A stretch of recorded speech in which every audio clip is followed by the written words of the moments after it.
Oke, untuk materi selanjutnya itu adalah proyeksi vektor. Nah, proyeksi vektor ini kurang lebih seperti apa yang kalian lakukan kalau ketika presentasi. Biasanya kan kalau presentasi kalian akan memproyeksikan apa yang ada di laptop ke layar melalui LCD kan gitu. Nah, kurang lebih itu yang kita lakukan di proyeksi vektor. Misalkan sekarang saya punya ini ada vektor B berakhirnya di B, kemudian titik pangkalnya di O, dan saya punya vektor A yang ini berakhirnya di titik A. Sudut yang terbentuk ini kan sebesar theta misalkan. Nah, proyeksinya biasanya kan kalian kalau membuat proyeksi itu lurus dia. Proyeksinya langsung lurus dari A ke B. Kalau proyeksi vektor A ke B, berarti yang terjadi adalah A-nya kalian proyeksikan ke B. Misalkan dia ketemunya di titik C gitu. Dan hasil proyeksinya itu adalah vektor C. Nah, berarti proyeksi vektor A pada B itu adalah vektor C. Rumusnya jadi ada dua. Yang pertama itu adalah proyeksi skalar, dan yang kedua itu adalah proyeksi vektor. Kalau proyeksi skalar, namanya skalar berarti kita akan ketemu angka. Kalau proyeksi vektor, maka kita akan ketemu hasil akhirnya adalah vektor. Sama-sama proyeksinya, tapi yang satu menjadi angka, yang satu hasil akhirnya vektor.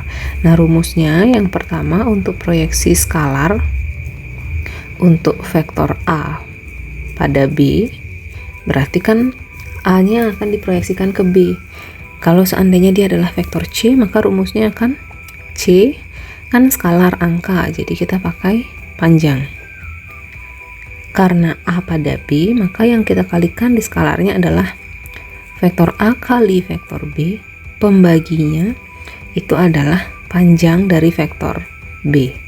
Sekarang kalau misalkan proyeksi vektor ortogonal dari A ke B, yang kita lakukan adalah misalkan dia masih sama vektor C namanya. Rumusnya itu adalah vektor A kali vektor B dibagi dengan kuadrat dari panjang vektor B. Kemudian tinggal kita kalikan lagi dengan vektor B. Yang harus diperhatikan kalau di proyeksi vektor itu adalah dari mana ke mananya, karena itu akan mempengaruhi rumusnya. Tadi kan A pada B. Nah, sekarang kalau proyeksi skalarnya B pada A, berarti misalkan sama-sama A, misalkan namanya vektor D gitu. Tadi kan kalau A pada B itu pembaginya vektor B. Kalau B pada A, vektor A kali vektor B dibaginya dengan vektor A, karena B-nya diproyeksikan kepada A. Begitu juga diproyeksi vektor untuk B pada A gitu. Vektor D-nya adalah hasil kali skalar A dan B, pembaginya adalah kuadrat dari panjang vektor A kali dengan vektor A tadi. Oke, misalkan di sini sekarang saya punya vektor P itu adalah 1 dan 7. Kemudian vektor Q itu adalah min 3,4. Yang pertama saya mau mencari proyeksi skalar ortogonal Q pada P gitu misalkan. Nah, perhatikan di sini bahwa yang dimintakan Q pada P, berarti rumusnya nanti misalkan dia adalah R gitu nama vektornya, skalar kan kita pakai yang panjang. Berarti vektor P kali vektor Q dibagi, kalau tadi kan A pada B pembaginya B, berarti Q pada P pembaginya P. Oke, nah sekarang berarti langkah selanjutnya kita cari dulu hasil kali skalarnya P kali Q. Kalau misalkan bisa langsung silakan, kalau misalkan mau dipisah caranya silakan, nanti terakhir kita masuk ke rumusnya. Hasil kali skalar P pada P dan Q berarti 1 kali min 3, satunya kali min 3 seperti di materi sebelumnya, ditambah dengan 7 kali 4. Kita punya min 3 tambah 2, 8. 25. Oke, kalau di rumusnya kan sudah ketemu PQ, hasil kali skalarnya. Selanjutnya kita cari panjang P. Panjang P kita pakai 1 dan 7. Panjangnya sama seperti rumus sebelumnya, 1 kuadrat tambah 7 kuadrat, karena nilai vektor P nya adalah 1 dan 7. Akar 1 tambah 49, kita punya akar 50 atau 5 akar 2. Nah, sekarang baru kita cari proyeksi skalar ortogonalnya.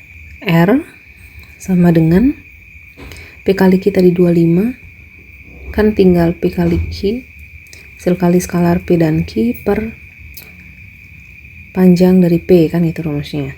P kali Q nya tadi kita dapat 25 per 5 akar 2. 5 per akar 2, kan gitu. Kita boleh kalikan akar 2 per akar 2, jadinya kita punya 5 akar 2 per 2. Jadi proyeksi skalar ortogonalnya adalah 5 akar 2. Nah, sekarang kalau misalkan mau mencari proyeksi vektor ortogonalnya, P pada Q juga, berarti pakai rumus yang sebelahnya. Kalau A pada B kan pembaginya B dikalikan lagi dengan vektor B, berarti di sini seandainya dia R, berarti P kali Q, vektor P kali vektor Q per Q kuadrat kali vektor Q. Ini A pada B, kita pakai B nya, kita pakai pembaginya adalah B dan dikalikan dengan B.